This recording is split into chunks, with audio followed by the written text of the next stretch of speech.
most importantly, document where you think you want to go. Because without direction and without knowing where you want to go, it's going to be very difficult to keep the ship on the path that you want to travel. Henry Ford is very famous for saying the best way to predict the future is to create it yourself. And that's certainly something that we push very, very strongly, is we create the future ourselves. And we are boldly and audaciously going out there and saying, we want to be the next billion-dollar brand. Can you please share with us your story and perhaps just introduce yourself? I think you can introduce yourself better than I can. Yeah, thank you, Simon, and thank you for the opportunity to speak to you and to your guests. So yes, I'm Greig Jansen. I'm founder of a company called Pura Beverage Company. Our key product is a product called Pura Soda, and in its essence, we produce a better-for-you soft drink that is still tasty and refreshing, but importantly, sold at an everyday price point. And I think that's critical to understand that, if you're looking for volume, you need to make sure that you make it affordable for people. So in our terms, we priced at parity with Coca-Cola, just to give people a feel for where we price ourselves. A little bit about our company. We just under 4 years old now. We venture capital backed. We sell in all major retailers within South Africa, and are now exporting to 14 countries. And something that we're very proud of is recently we went into the US around 4 months ago. We're in Australia, we're in the UK, we're in the Middle East, and effectively we still call ourselves a startup, but in essence we probably in a high growth phase. And for us, we just feel that in this high growth phase, it becomes absolutely critical that we can just hold everything together. Because if you think of an airplane, when an airplane takes off, the most stress that it has on its body is when it's taking off. And that's kind of where we are. We're at this stage now. We just over 3.5 years in. We're starting to get traction. Don't get me wrong, we're still rolling that big rock up the hill, but we think we've almost reached the plateau. And we're getting ready for a bit of tailwinds and windfalls. So, yeah, it's certainly exciting, but now's the time not to take your feet off the gas and just keep your foot on and keep pushing. Now, to your point, Simon, it might sound that we think that we're on our way to great things, but for us, we haven't cracked it yet. We still drive very, very hard. And there's a couple of golden lessons that we've learned from mostly getting it wrong. Sometimes we got it right. That I'd like to just share with your audience, and then a couple of things that we've picked up and some nuggets that we've picked up along the way externally that I think would basically stand companies and us in good stead going forward. So I think the first thing is that when someone comes up with an idea, I can highly recommend trying to stick to your knitting. Try and do something or start something up with something that you've had knowledge with before. My background is I used to head up Coca-Cola in East Africa, in Ethiopia.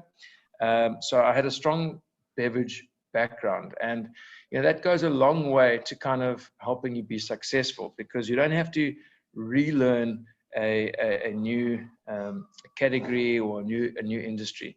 So I'm not saying it's impossible to get it right if you're not sticking to your knitting, but I can certainly say that it adds a lot of value if you can, because in essence you probably have a network that you've established already. You probably have people that you've got some idea of industry knowledge, which certainly just helps you off as you start. I think the second thing that we've done and has really paid dividends for us is we've done an immense amount of research prior to starting. In our world, we looked to see whether healthier beverages is an option for people out there.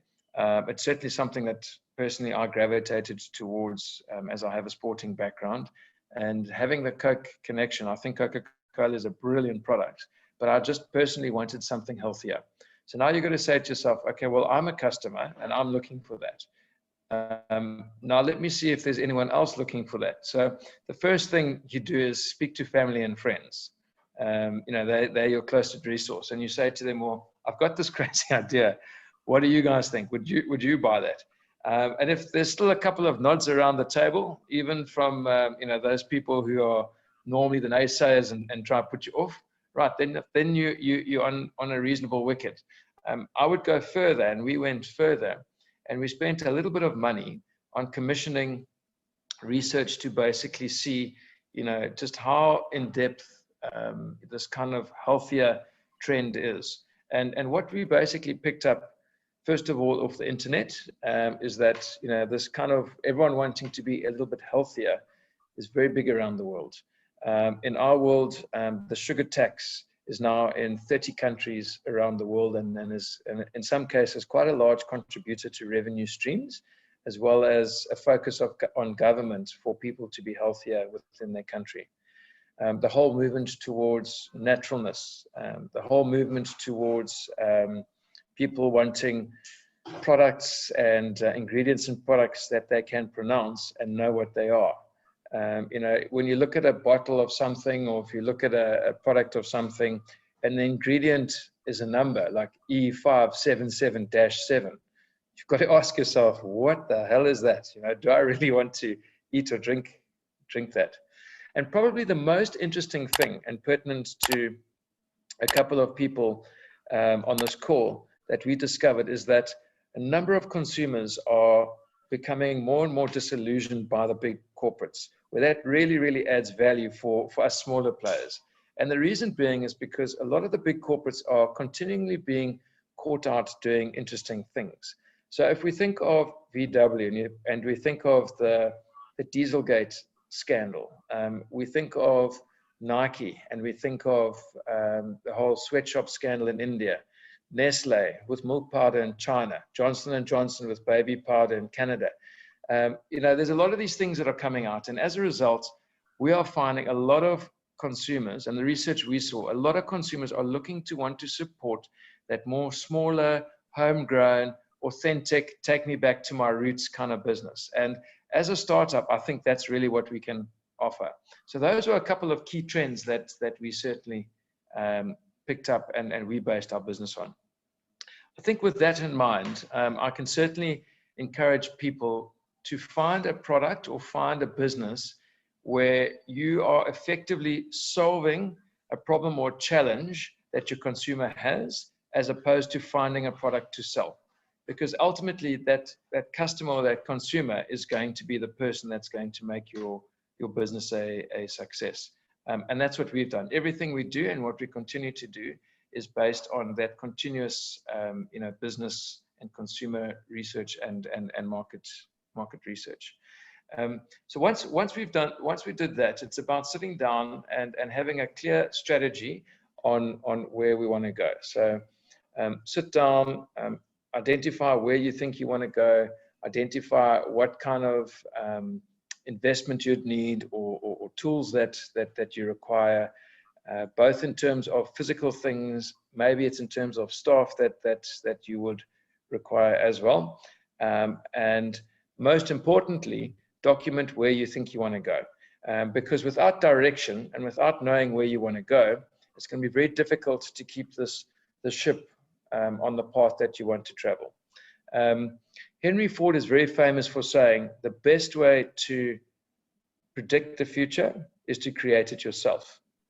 And that's certainly something that we push very, very strongly, is we create the future ourselves. And we are boldly and audaciously going out there and saying, we want to be the next billion-dollar brand. We're audacious, we put it out there, and the moment you put it out there, you think, oh, I've said that out loud.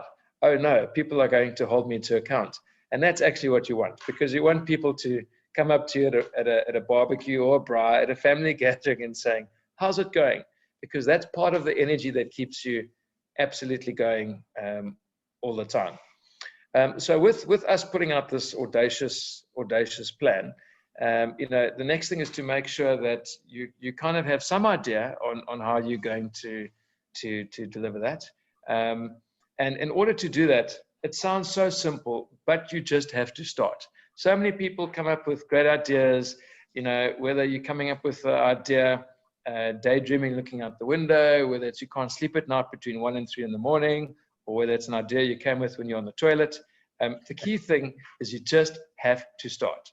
It's always better to rather fall forward than to stay perfectly safe and not move at all. And the most dangerous thing that can happen to a startup is that you sit in this thing called the comfort zone. Because without stepping out of comfort zone, you ain't going to go nowhere. But in the comfort zone, it's very comfortable. It's no need to get out. It's warm. It's cozy. You know, we're going into winter. You know, it's like pulling off that Band-Aid. It's about getting out there when it's cold. But the funniest thing is, once you step out of that comfort zone, you'll never feel more alive. You know, you'll always remember all the stories you told everyone what you're going to achieve. That keeps you going. But you'll never feel more alive.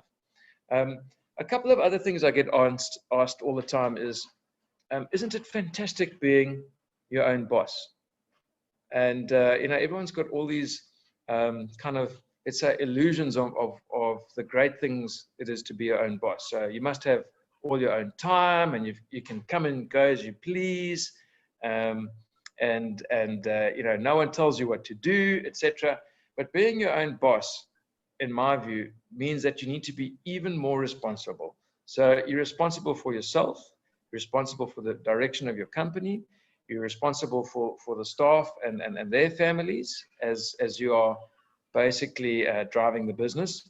So certainly I'm finding, you know, being a boss, you have to put in even more time than other people to make sure that you keep the direction of that business moving forward very, very clearly. Someone asked me, what is the most dangerous or the worst thing about being the boss? Well, the worst thing about being the boss is twofold for me. Is great thing is you get to make all the cool decisions, right? And everyone's happy with all the cool decisions. But as the boss, you also need to make the uncomfortable decisions. And unfortunately, you need to do that. And then ultimately, I think one of the worst days of the month for me is payday. Everyone else gets happy. I just, you know, watch the bank balance, and worst thing, it's connected to my cell phone. So I feel like I'm winning the jackpot in reverse. I feel like I'm in the casino, but I feel like the casino boss with the money just going out of the till. But on a serious note, you know, it actually gives me pleasure, first of all, to be able to create employment, to be able to build a business, and to be able to have a business where you pay people to help create your future. Now, again, just a couple of golden nuggets that, you know, we've come up with in terms of a startup growing a business, and especially during these COVID times. It's a couple of key things that I'd like to recommend.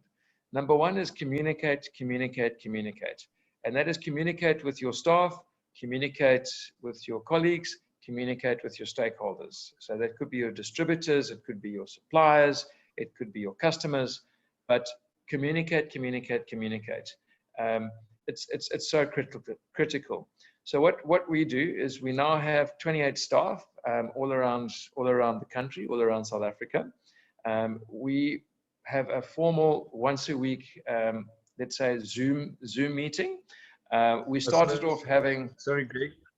Yeah. Can you just repeat what's the staff number? 28.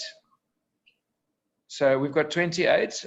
We forecast to grow to 37 based on hitting sales numbers. So this is part of the planning that I was sharing with you. So we forecast what the sales are going to be, and then we forecast kind of what resources we need to get there. And it's quite a big balance between bringing talent in ahead of the curve and being able to afford that talent. And sometimes you get it right, sometimes you get it wrong. But I can tell you, if you've got the right people, 99% of the time, bringing in talent ahead of the curve brings the curve forward. So, you know, a key thing around hiring people is certainly make sure that you hire slow and you fire fast. Not everyone's going to work out. And, you know, as a startup, remember, you've got this audacious goal you've set out there. You've got limited cash flow, because cash flow is king. And it's absolutely critical. It's critical that you need to make sure that you keep your cash flow ticking all the time. So if someone's not going to work out, there's nothing personal, but you have to get rid of them as a horrible way, agree that you walk separate paths, and find that right people to make it happen. So we have 28 staff. During COVID, we started out with everyone on a Zoom call in their homes, which is great from a connection point of view. But what we've honestly found, and you know this, is that not everyone pays attention when it's a Zoom call. People are playing on their cell phone, or they're doing something else, or they're thinking what's for breakfast, etc. And one step back, we've worked the whole way through COVID, through lockdown. It's been important for us to communicate with our customers, making sure we follow all COVID protocols, etc. So now, within following COVID protocols, we have a central hub in Cape Town, we have a central hub in Joburg, and we collectively get together and making sure that it's COVID protocol correct. We share coffee with one another, and we have chances of making and baking biscuits. That in itself is a whole fantastic thing, to see actually who can bake and who can't, but we're grateful for everyone. I can tell you, my personal skill is not baking biscuits. I've tried 3 times, but everyone has been so polite, and some people have even, not only have they even finished one, some people have even had 2 of my biscuits. But that communication is absolutely key. I think the second thing is, and we know this, cash is king. So it's about looking after the money. And with looking after the money, make sure that you spend money on only what you need to spend money on. But saying that, don't not spend money. Just make sure for every 1 rand that you spend, you're getting, for example, 10 rands worth of outcome or revenue or effort from that. So be selective, and in order to do that, you need to make sure you know what you're doing. Monitor to make sure that that money that you spent on is successful. If it's not working, because not everything is going to work, cut it soon, try something else. So don't be afraid to experiment and trial with things. One thing that links people to money is that do not lose key staff during these times. And it doesn't mean you just need to pay people more. There's a couple of things that you can do that can incentivize people. So a couple of things that we do that are practical. We have this thing called Phenomenal Friday. And really what that is that once a month, everyone has the opportunity on a rotational basis to have a Friday off, in addition to the leave that you get. So what we say is we put in 120% effort. We need to make sure that we generate and charge up to keep going. So on a rotational basis, provided you're up to date with your work, you can have effectively a long weekend every month. What a phenomenal little thing to offer. The other things that we offer. So for example, today is Wednesday, and people are very excited because part of the things that we do is around our brand, which is Live a Little Pura, is we lift spirits. And I'm going to mention that now. But one of the things we do is we support restaurants that support us. So on a Wednesday, all the staff, we get lunch from a restaurant that supports us. So there's a couple of small things that one can do that don't really cost much money, that can add a lot of benefits to people. One of the last things, but probably the most important for me, is during these times and during startup, you've got a product and you've got a brand. You absolutely need to understand the purpose of your brand or your company, and then you need to make sure that you communicate that to your consumer. I think a number of major corporates that have been around for many, many decades, some of them centuries, it's hard for them to articulate what their brand or their brand purpose is, because they've grown. If I liken it to Coca-Cola, Coca-Cola, we all know, amazing product, amazing company, but Coca-Cola happens to also be the brand name of their #1 brand. What about Fanta? What about Sprite? What about Minute Maid? What about Dasani water? It's hard to articulate the brand purpose for the company, because all the brands have their own identity. For us, our brand platform is Live a Little Pura. And in essence, what it stands for is, no grand gestures are required, but, why don't we all just do a few little things every day that basically lift spirits for everyone? And that could be lifting spirits for yourself. It could be, from a health point of view, because we are healthier, going for a walk.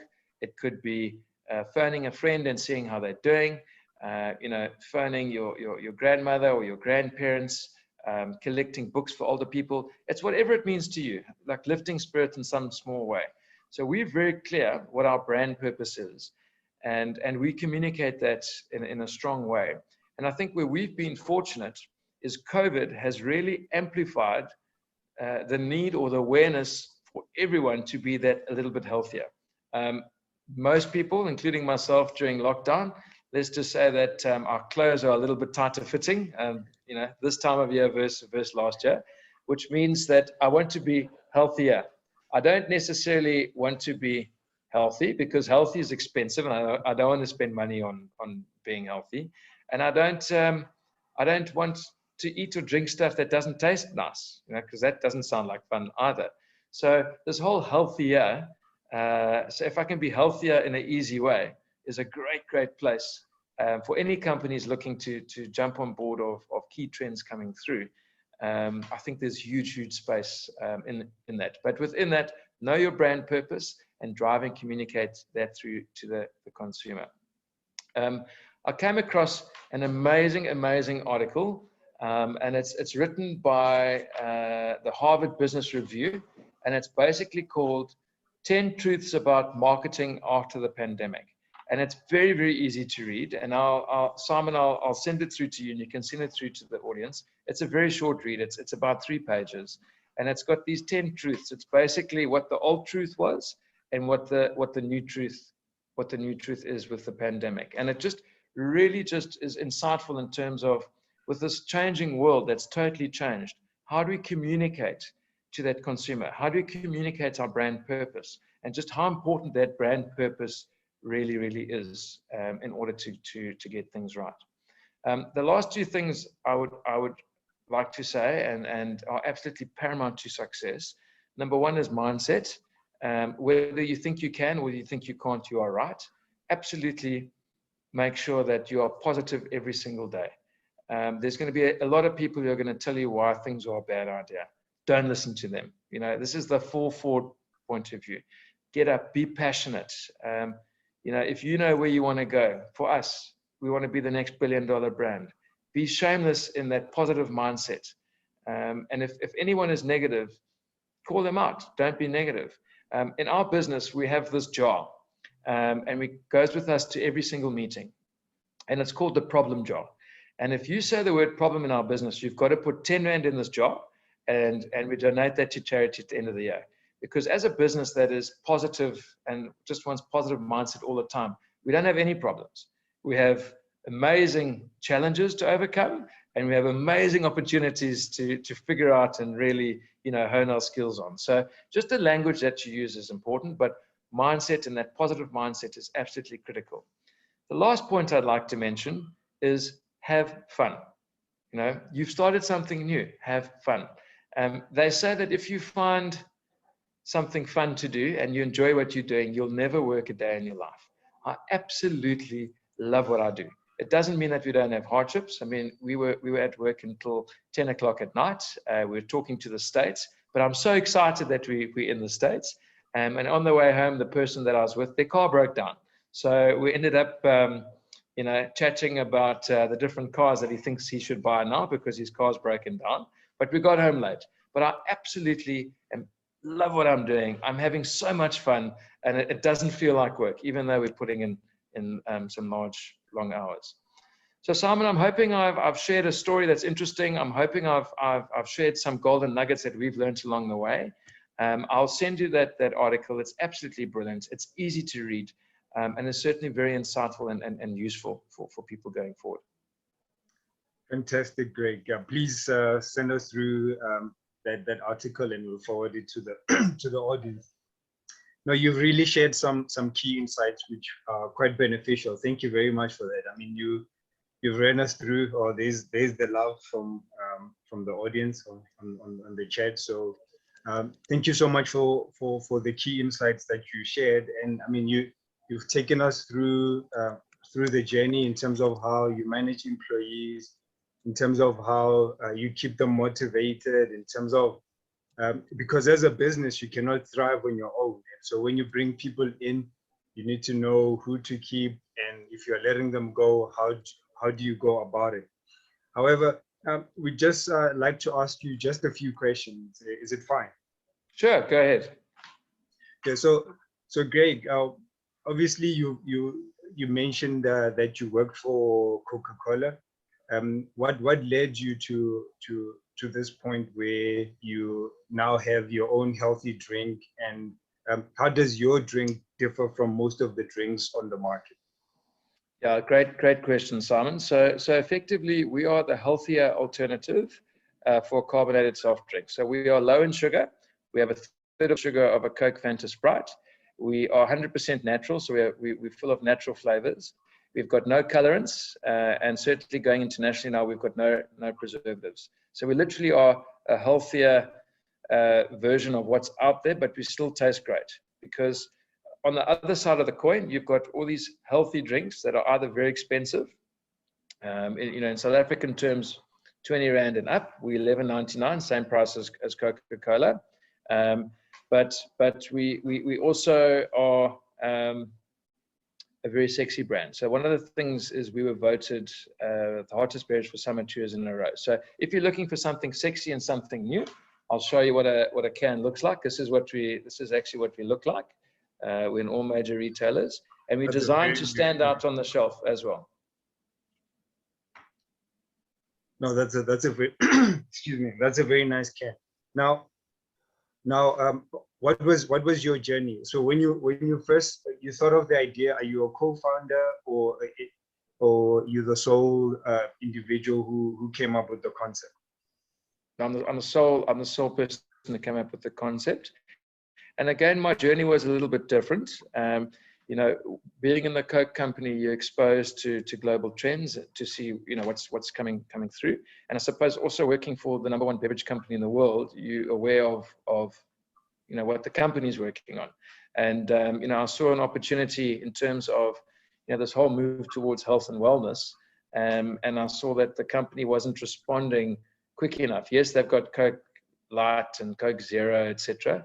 But there was an opportunity to get in and respond to what the consumer wanted. So you're not actually going up against a competitor. And that's why I've said so much around make sure that you solve a challenge a consumer has as opposed to selling a product, because ultimately the consumer is going to buy.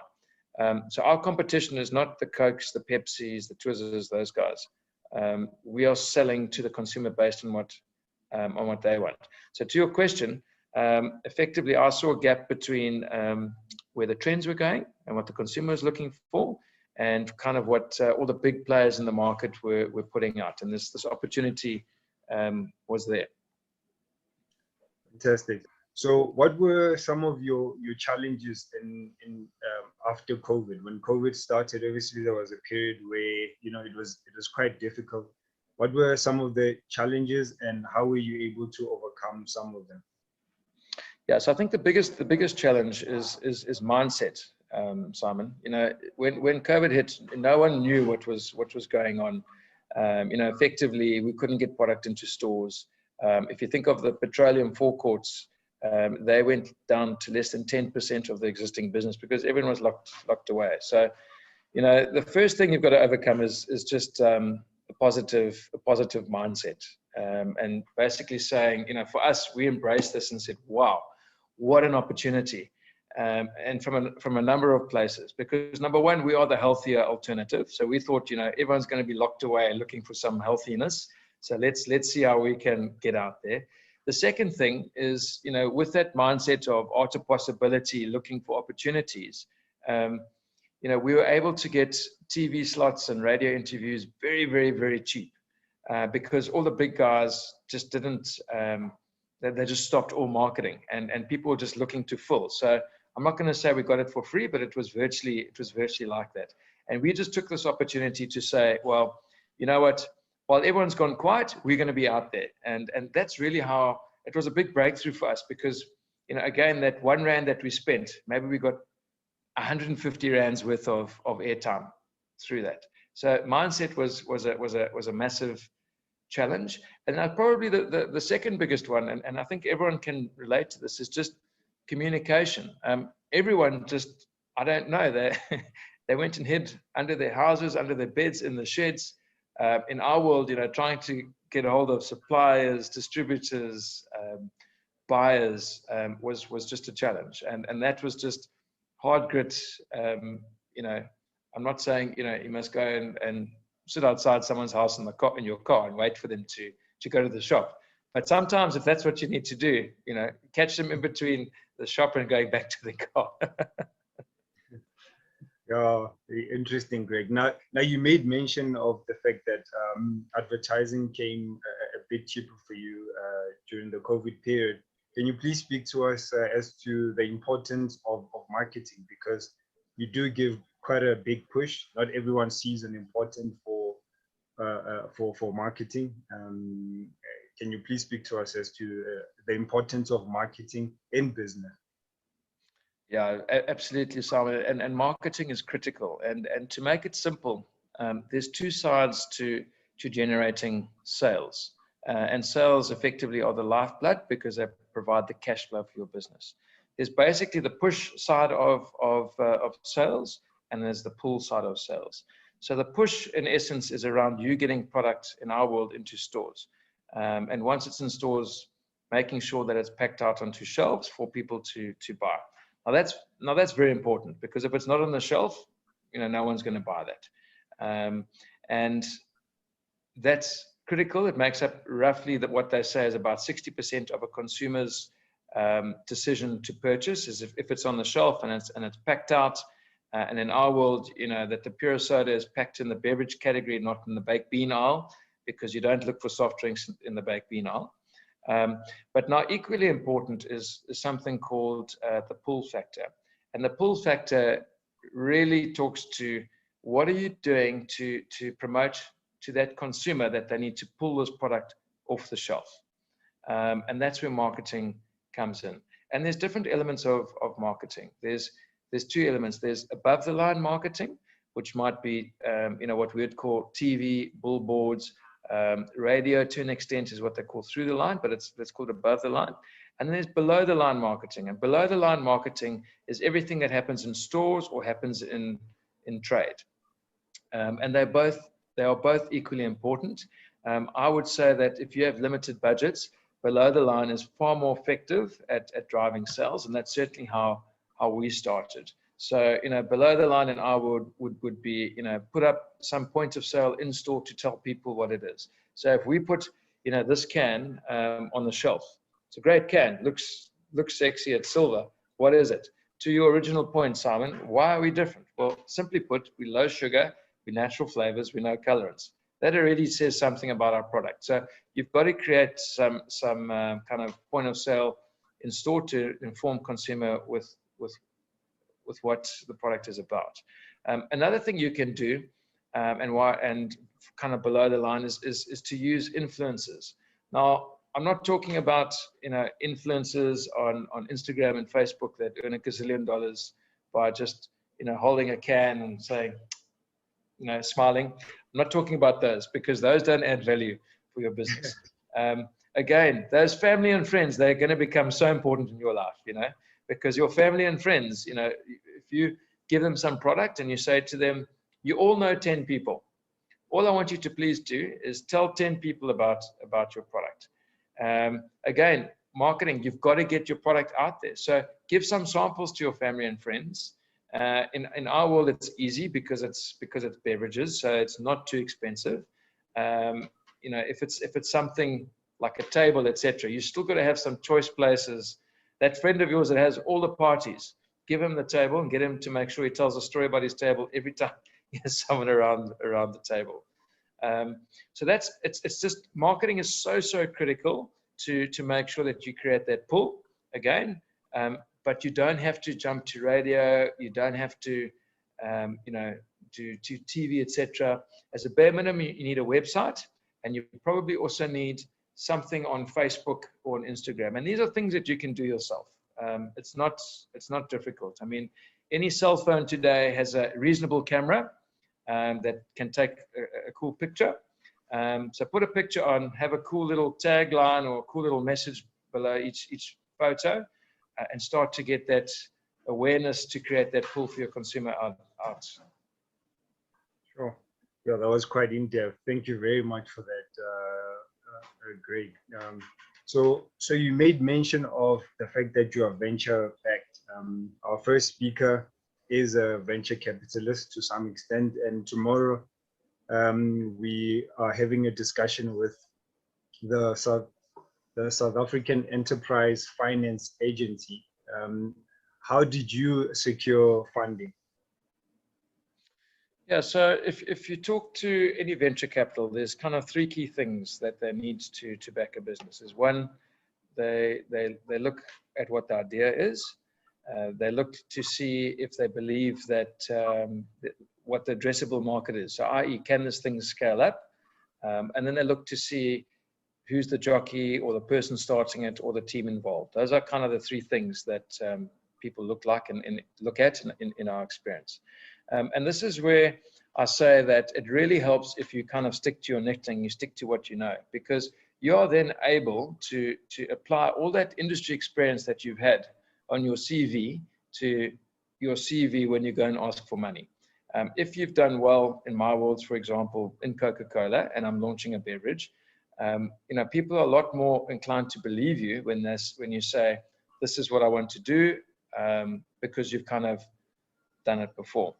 So that's kind of one of the key critical things. Second is to articulate what your audacious idea or your audacious direction is. For us, very simple. We want to be the next billion-dollar brand. So all of a sudden, you go and see someone, you say, well, they've got some industry knowledge. They kind of know what's going on. They have this plan to be the next billion-dollar brand. Wow, okay, that's quite exciting. Let's listen at least to what the story is. And then the third thing is to articulate, the steps of how you think you're going to get there. And that is your story. And you need to be clear what your story is and how you will articulate that in a short, meaningful way. You don't need to know exactly 100% all the details, but you need to kind of have articulated the key steps on how to get there. So in our world, things that'll be common is, where will you produce the product? Where will you sell the product? How will you market the product? What types of people will you bring in? And then, a lot of people don't realize this, but one of the biggest questions is, so how much money do you need? You have to have done that too. So that's where it comes in to do a business plan, to understand how much money you need by when, to effectively drive you to break even. Because if you're going to be asking for money, certainly make sure that you ask for money that will drive you to break even.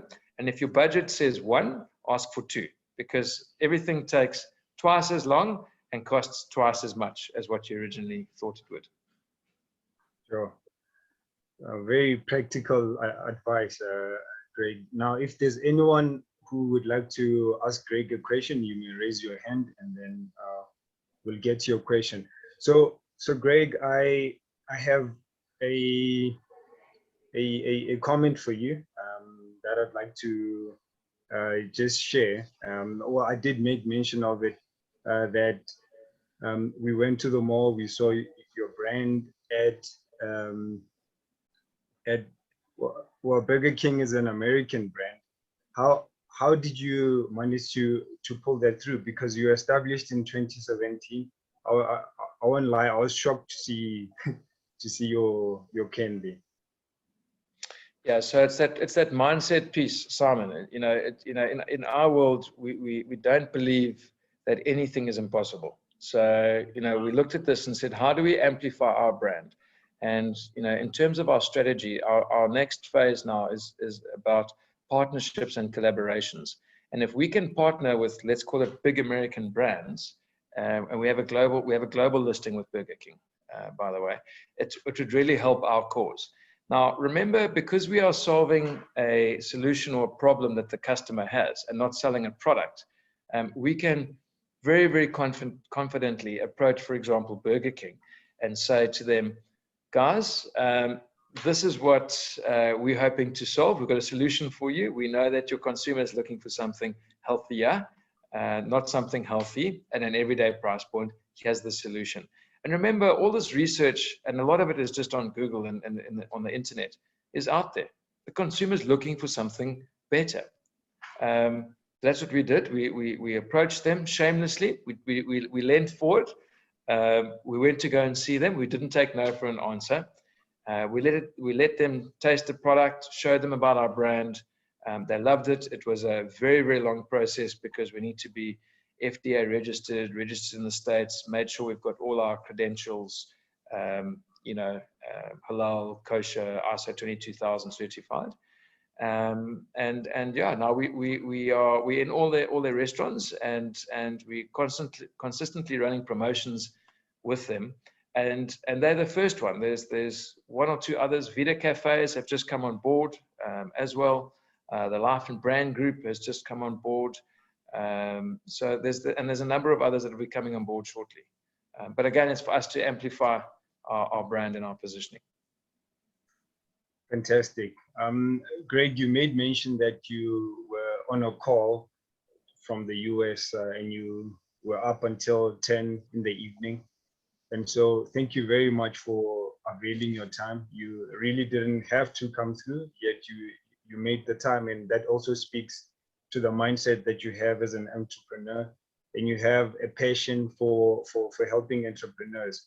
Just before we close, can you just tell us why you have this mindset of wanting to share information? Because the information that you've shared just now, sure, it's so invaluable. Although it's freely available out there, it's good to just hear it from an entrepreneur who's running a business that we can see. And so what gives you that mindset to want to be helpful and sharing information freely? Simon, to be honest, it's embedded into our brand, and it's just part of my beliefs, and I suppose how I was brought up. But remember that whole live a little pura is, what are the small things that we can all do to lift spirits? And it's cost me absolutely nothing sharing some story and some things that we've learned. And if I'm able to help someone or some people or help convince them to start something, I'm so super happy with that. And to that point, if more people did this, imagine how much further we would be, because it's not difficult, right? Hasn't cost me a single cent. So yeah, I'd like to just encourage people to literally live a little pura, it's in the name of our product. Fantastic, Greig. Now, how can people get your product? How can they reach your company? Can you share that information with us, please? Yes, absolutely. So we're in all major retailers: Pick n Pay, Spar, Checkers, Discount Clicks. You'll see us in the petroleum forecourts. You'll see us in a number of bars and restaurants. So please look out for us and ask for us by name. We should be on the menu. In terms of getting hold of us, there's a couple of ways. Our social media, as I recommended, is a great way. So our Facebook is Live a Little Pura. Our Twitter is also Live a Little Pura.